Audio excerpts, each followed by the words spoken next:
Okay, awesome. So question number 2. Let's say we have 3a squared b minus 12a to the power of 3 and b to the power of 4. Let's make it like that. Okay. Again, we are going to factorize this expression. So you want to find the highest common factor, which is a number that can go into 3 and 12, and also the variables that are common, the highest common variables that can be removed from the expression. Okay, so let's first start with the numbers. What number can be taken out there?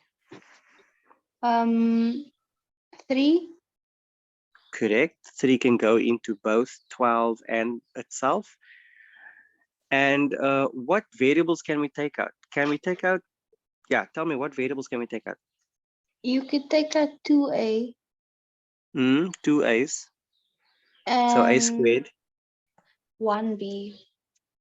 Correct. Nice. And so what will I now be left with inside my bracket after taking out this factor?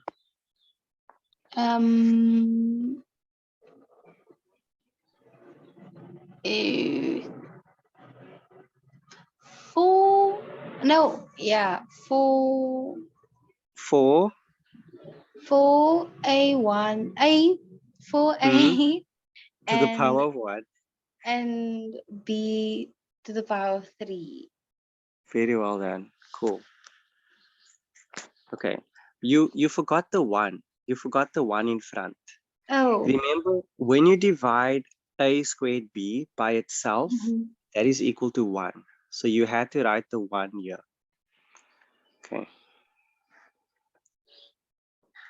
And the last one, maybe you can do this one all by yourself. If we have, let's say 14x squared minus 21xy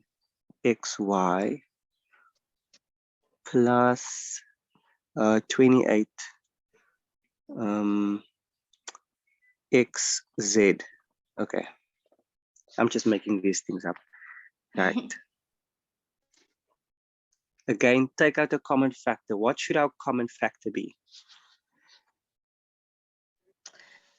I want to say 3, but 3 can't go into 14 or 20.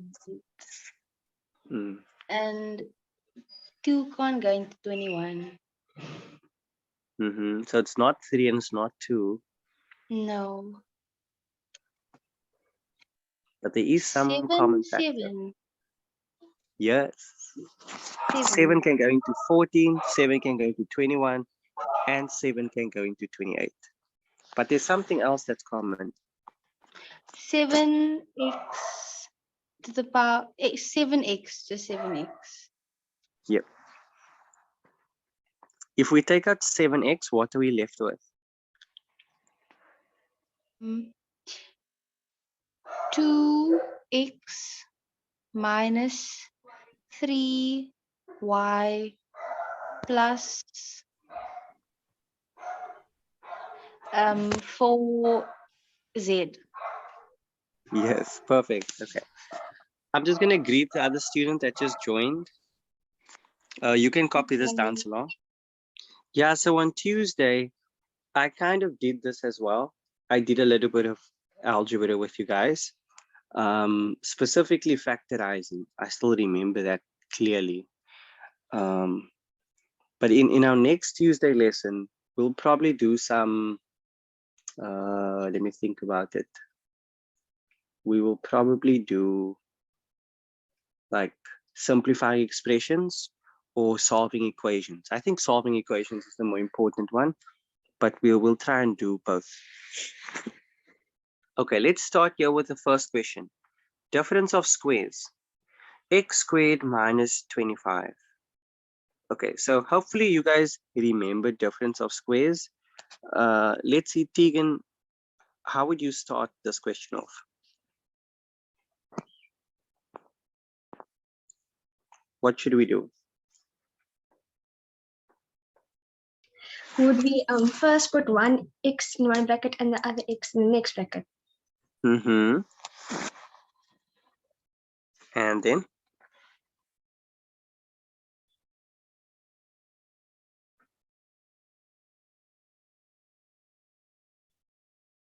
What about the 25, the negative 25?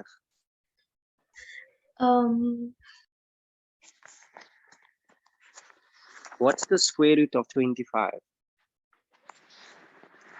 What number multiplied by itself will give you 25? would That's it be what you need to do. 5? Yes. 5 times 5 is 25. Now, difference of squares, we open up two sets of brackets. The one bracket get a plus, the other bracket get a minus, and there you go. You just need to make sure that all the terms can be square rooted, if that makes sense. Just make sure all the terms are perfect squares. Okay, that's what you need to do.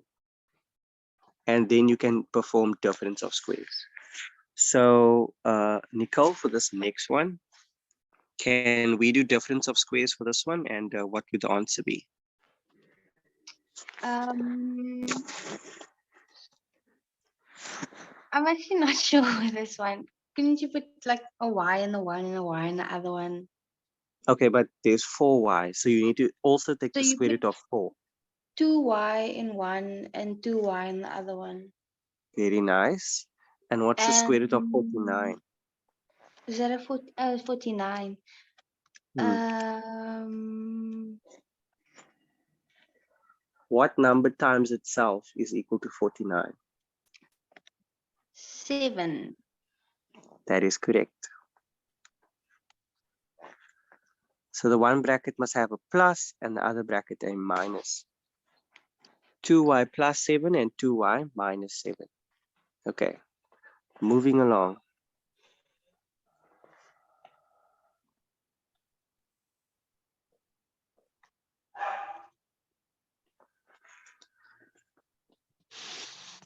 Right. This one is also difference of squares. So you just take the square root of this one, you put it in the first slot, then you take the square root of the next one and you put it in the second slot. Okay, this should be easy. Tegan, you're going to help me with this?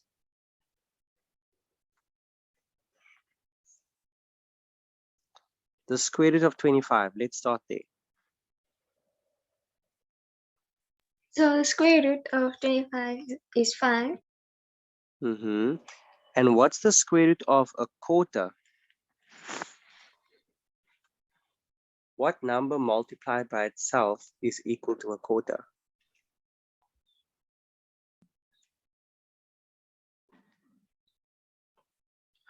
If you struggle with taking the square root of fractions, all you need to do is take the square root of the top number and then take the square root of the bottom number. Now, the square root of 1 is 1, and the square root of 4 is 2. So the square root of a quarter is 1 over 2. And that's your answer. 5 plus 1 over 2x and 5 minus 1 over 2x. Do you understand this one? Yes, sir. Cool. Nicole, back to you. Can you do the last one? A quarter y to the power of 2 in each one, and then plus 1 and minus 1. Perfect. Yeah. Okay. Now, here we're actually not done. This can be factorized one more time. We can actually factorize this another time. Now, I don't have space. I need to page over to a new page. So we started with 16y squared minus 1. Actually, it was y to the power of 4. And then you broke this up into the two brackets. You took the square root of 1 over 16. And you took the square root of 1. Okay. One of the brackets had a plus, the other bracket had a minus. Okay, we can't do anything further with this bracket. If there's no common factor, there's also there's not a minus, so we can't do difference of squares. But this bracket has a minus and it has squares, so we can take difference of squares for the second bracket. Right, the first bracket will stay the same, nothing changes here, but the second bracket we can do difference of squares once again. Okay, so the square root of a quarter is a half. Sorry for the birds. And the square root of 1 is still 1. Okay, so this is actually your final answer. You take the square root one more time. Oh, sorry, you do difference of squares one more time. And that's your final answer. Any questions here? Oh. No. No, sir. Okay. Trinomials. Trinomials. Ooh. Okay. I think this is best explained with examples. So we're just going to have a look at a couple of examples.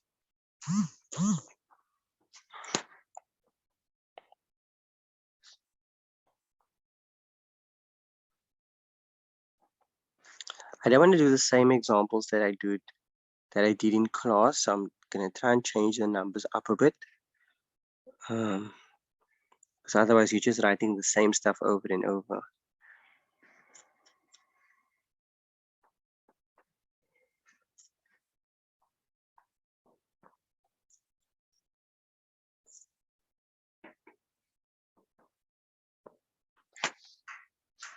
Okay, let's stop there. Trinomials. Trinomials is similar to difference of squares in the sense that we factorize this by opening up two brackets. We will also put an x, we'll place an x in each bracket. But now we need to find the factors of 15 that will be added together to give us a positive 8. Okay, so if you just notice how I'm reading this question. I'm reading it backwards. I'm actually starting with the last term, which is 15. So the factors of 15 added together, that's going to give me positive 8. Okay, so let's start with the factors of 15. Now, factors are numbers that multiply to 15. So 1 times 15 and 3 times 5. Do you both agree these numbers multiply to 15? Yes. Yes. Okay. And now you just need to find the pair of factors that also adds to 8. Now 1 plus 15 is 16, not 8. So we can cross these ones out and we'll select the ones that add to 8. 5 plus 3 is equal to 8.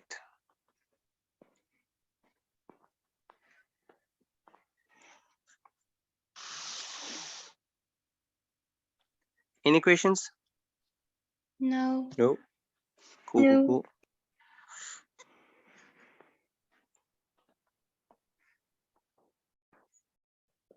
Okay, this next question is sort of different. It's still a trinomial.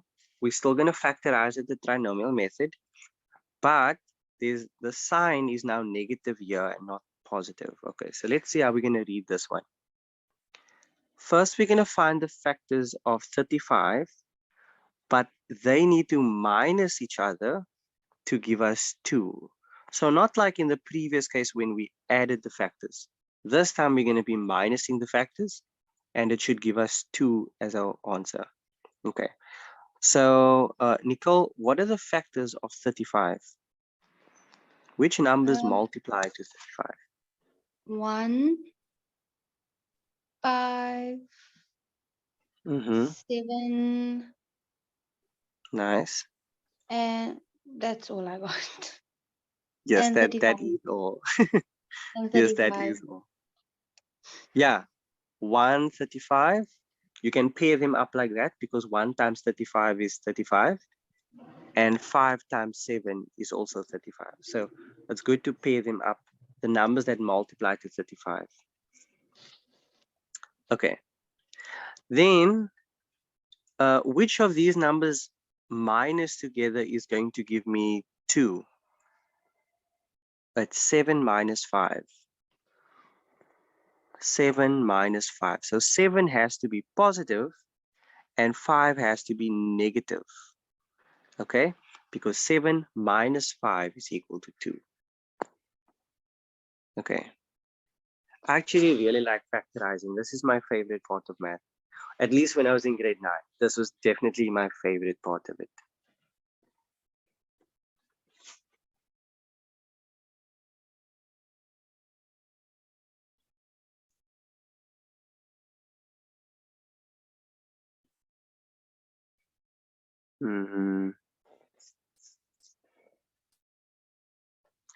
Okay.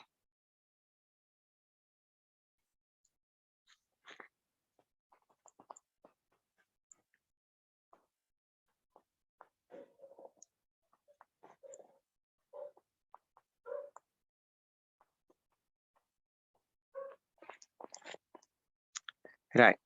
2 more questions with regards to trinomials.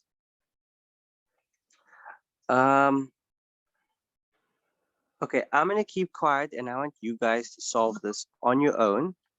And once you are done, you will then let me know what your answers are. Is that okay? I'll give you like 2 to 3 minutes to do this quickly.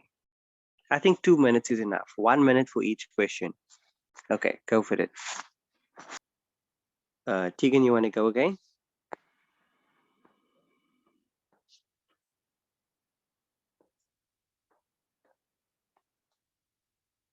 Yes, sir. Okay. Is instead so Instead the of first both of them bracket negative, we have it as plus 5. x plus 5 and x minus 1. Yes. Okay. Now, positive 5 multiplied by negative 1 does equal negative 5, so that checks out. But positive 5 plus negative 1 is equal to positive 4, not negative 4. So this one doesn't check out. Okay. To make it work, you can instead let 1 be positive and 5 be negative. Because now they do multiply to negative 5 and they also add up to negative 4. Negative 5 plus 1 is equal to negative 4. And so it checks both boxes. Multiplies to negative 5 and it adds to negative 4. Thank you, Tegan. Nicole, want to do the last one? I got -8 and -2 in the lot. X -8 and then x -2 in the one in yeah. Yes, this is correct because negative 8 multiplied by negative 2 is equal to positive 16, and then negative 8 minus 2 is equal to negative 10. Okay, so again, it checks out for both, and therefore the factors that you selected is correct, and the signs. Okay, cool. I think I'm going to give you a lot more practice on this, but I do seem to feel like my message is coming across clearly. But like I said, we'll probably have a look at a few more examples of those. Now, I want to do grouping. You said you were only taught the 3 methods at Fairbairn College. Grouping, Yes. or another word for this is common bracket. I don't know. Did you maybe hear common bracket before? No, we were only No, ever okay. taught the first 3. Okay. So I'm going to show you this method now because it's also relevant for grade 9.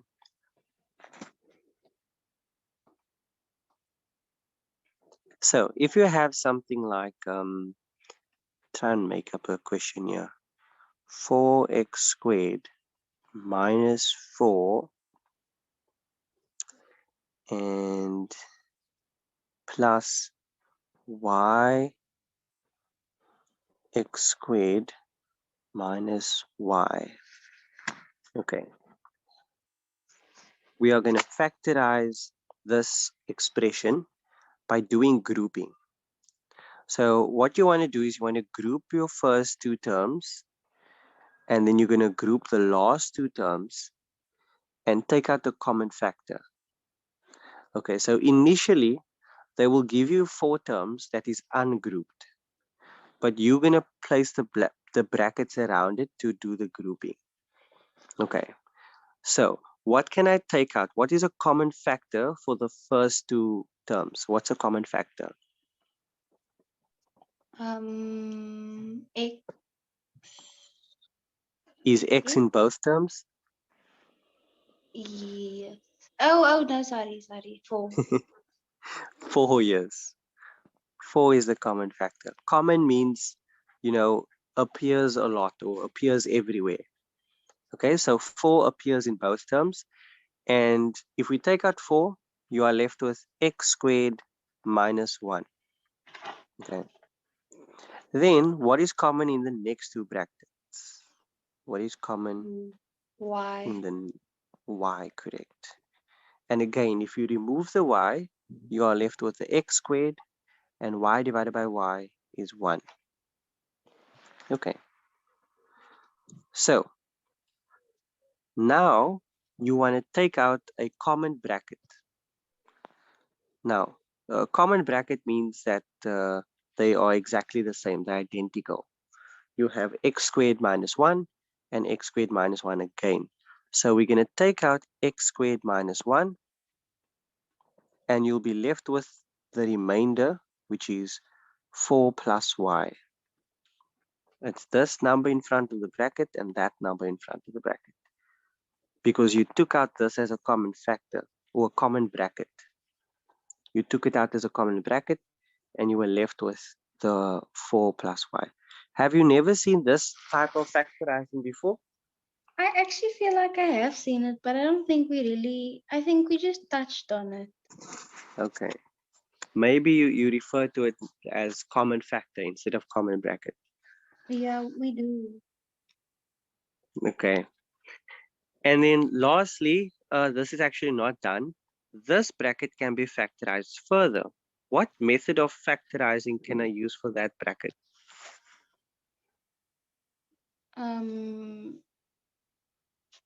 Difference of 2 squares.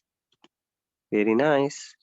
X plus 1, x minus 1, and then you have the 4 plus y. Okay, so your final answer is actually 3 brackets. It's the difference of squares, x plus 1, x minus 1, and then it's the other bracket, which is the 4 plus y. Okay. Let's do one more example like this.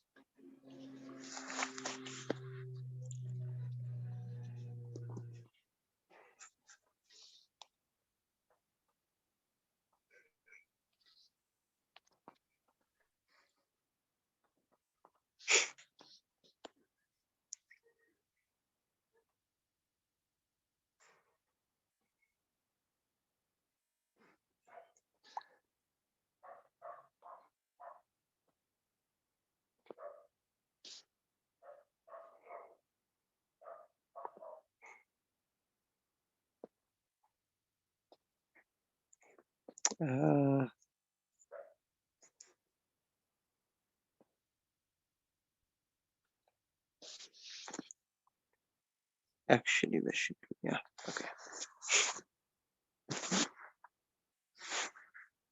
Okay, this will be our last example for today. And then we're done. Okay, here we again gonna take out a common factor for the first two terms. And then we're also gonna take out a common factor for the last two terms. Okay, so for the first two terms, what is my highest common factor? 3. 3 what? 3p. 3p, correct. If we take out 3 as a common factor, what are we left with inside the bracket?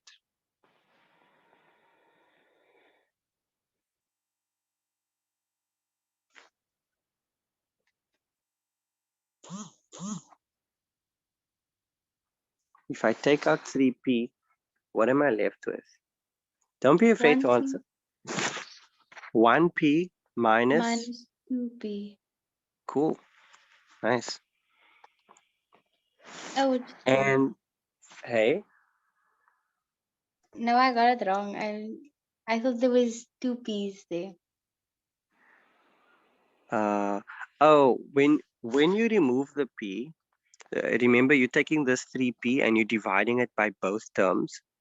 So when you divide it by the 6p, 6 divided by 3 is 2, and p divided by p is, it just cancels, right? Because you're removing that p. Okay. It's only here where we have p squared. Here we have 2 p's there. Okay. And that's why there's still a p that remains after taking out 1p. Okay. Right. What's our common factor for the next two terms?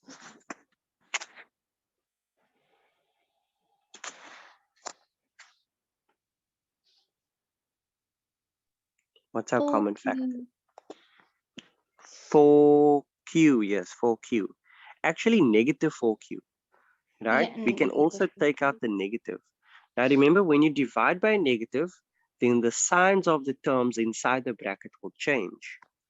So this term that was initially negative, it's now going to be positive inside the bracket. And this term, which is now positive, is actually going to be negative inside the bracket. Okay, so just help me factorize this here. Minus 4q, if you take out negative 4q, what are we left with? 1p plus 2. Minus 2, because remember I said that the Minus sign will 2. change. Yes, we took out a negative, so therefore the sign will change. Okay, and now you can just write down your final answer. You start with a common bracket, which in this case is p minus 2. And in the second bracket, you just write down whatever is left. So it's the 3p minus the 4q. Okay. Thank you guys. I hope you enjoyed this lesson. This is this is the end. If you have any questions regarding this, please don't hesitate to ask. Send messages in the group. I'll make sure to check it and reply. Okay. But yeah, keep well. Have a lovely rest of your Friday.